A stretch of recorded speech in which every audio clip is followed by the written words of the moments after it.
podcast. Commencing season 2. Mold breakers, trailblazers, and takers of roads less traveled. And we're here to tell their stories. The Square Peg Podcast. Here's your host, Andrew Lawrence. Not all of us look the way the world expects us to look, think as the world expects us to think, or arrive at our destination the way the world expects us to. On the Square Peg Podcast, we give a voice to mold breakers, trailblazers, and takers of roads less traveled. I'm your host, Andrew Lawrence, and thank you to the Searchlight Needles for getting us started as always. The hashtag Needles aren't just a quartet of middle-aged, overweight, and balding El Paso. Robert Martinez, Josh Smith, Adrian Ortiz, and David Syons are four really fantastic guys who hold down jobs and take care of families during the week, and they rock out on the weekend. You can find them on the web at www.searchlightneedles.com. You can find them on Facebook, and you can download their album on all streaming services. Our guest today is history professor Dr. Timothy Nelson. Dr. Nelson's multifaceted work concerns racism, ambition, and the search for opportunity. These themes were revealed in his 2015 Ph.D. dissertation, The Significance of the Afro Frontier. Dr. Nelson was born in South Central Los Angeles and raised in Compton during the 1990s in the wake of the race and class-based conflict with the Los Angeles Police Department. He earned his Ph.D. from the University of Texas, El Paso. Welcome to the podcast, Dr. Nelson. Hello. Thank you for having me. We are so glad to have you here finally. I've been looking forward to this, the whole off-season. It's been a busy off-season.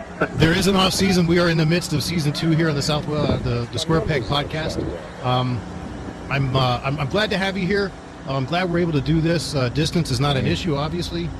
Things are real challenging now with COVID and not being able to get together in person with people. Right. And I imagine there've been maybe some challenges for you with the work that you're doing, but hopefully it hasn't been too bad. You've been able to continue up with the research you've been doing. How's that been going? Oh, it's actually exponentially grown because I've always operated in the virtual world. So now, since everyone else is in the virtual world with me, it's been exponential growth since the pandemic started. So do you feel like people are a little bit more accessible to you? Yeah. Well, that's good to hear. You know, few people think of the U.S. Southwest when the subject of black history comes up. And conversely, few people think of black history when discussing the history of the United States Southwest. How did you first hear about Blackdom, and what or how long was the process of you deciding that this was going to be the focus of your research? I came in a few different directions. And you know, with U.S. history, we all get this false sense of direction. Like for example, the U.S. Southwest was also Mexico's northern frontier. So when I first heard about Blackdom and I listened to the stories of Blackdom, I wasn't all that impressed. But I also came at it from another direction, which was as a poor college student, and my dissertation chair said, hey, you got to do something local if you're going to finish it. So Blackdom became my project, and so as I started looking at it, I realized that the stories told about it wasn't the full narrative, and that's when I really came to want to be a part of discovering Blackdom. I was thinking, I think you and I have discussed before, and we'll talk about it a little bit later, how I first heard the word Blackdom. But I mean, when the first time, do you remember the first time you actually heard the word Blackdom or read it somewhere or had it introduced to you?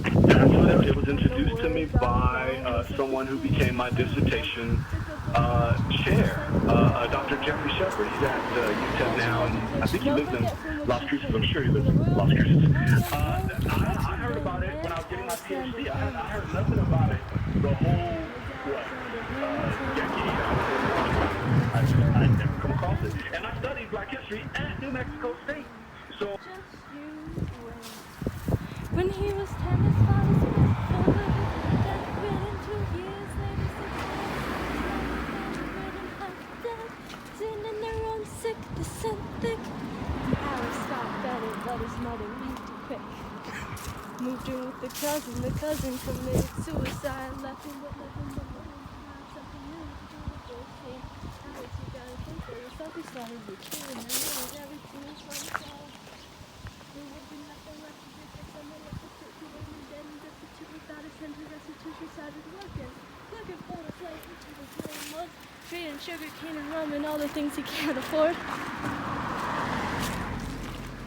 And then it goes to this part where it says, we fought with him. Me, I died for him. Me, I trusted him. Me, I loved him. And that's sung by 3 people because 3 people loved him. romantically. Me. I loved him. And me. Alexander Hamilton? Yeah. And me. Da-da-da. I'm the damn fool that shot him. There's a million things I haven't done. Aaron Burr? Yep. But just you wait.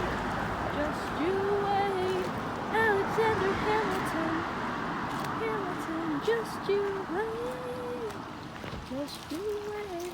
It's like fun. And I'm hoping that in my 4 years of high school, for the play, you may be able to do Alexander Hamilton. Because I want to be Angelica. Because I like her songs. Oh, yeah? Go ahead. Keep walking.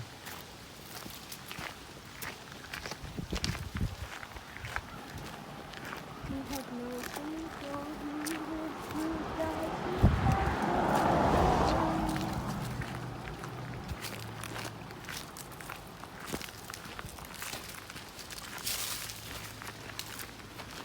know about the Reynolds template, right?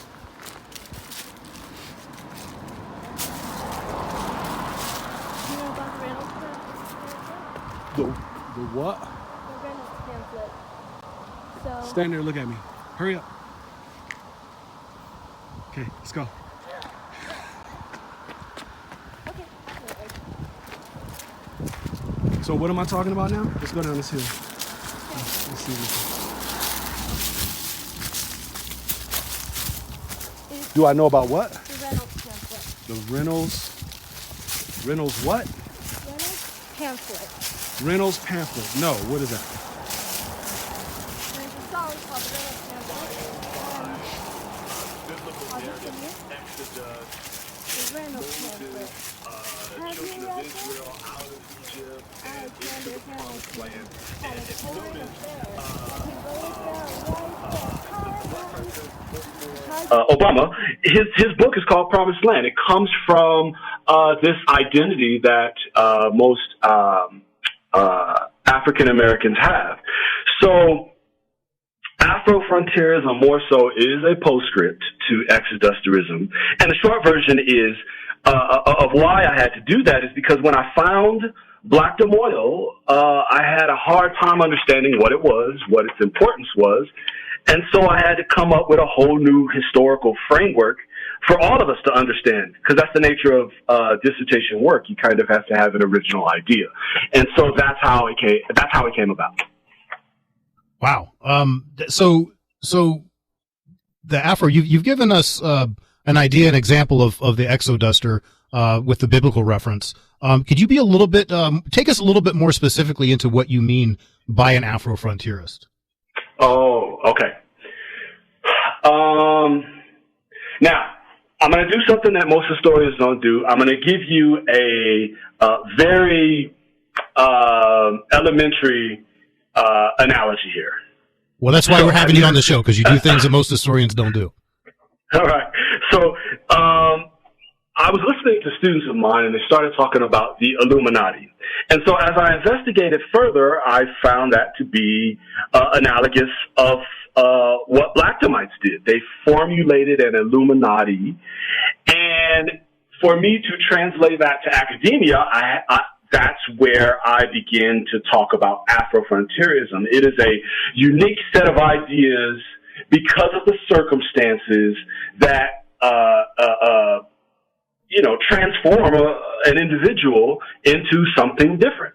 So they went from being black people to being Afro-frontiers. They were something different when they decided to become Blackdomites and create the Blackdom Townsite Company. Well, the duality of owning land in Blackdom but living in Roswell. You've explained it as somewhat of a necessity in making a living was done at jobs outside of the town, and the investment in Blackdom was done sort of on prospect, if you will.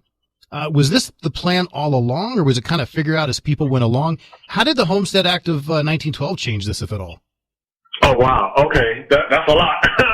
let me try to shrink it down for a minute. Okay. So imagine a wall or veil. So behind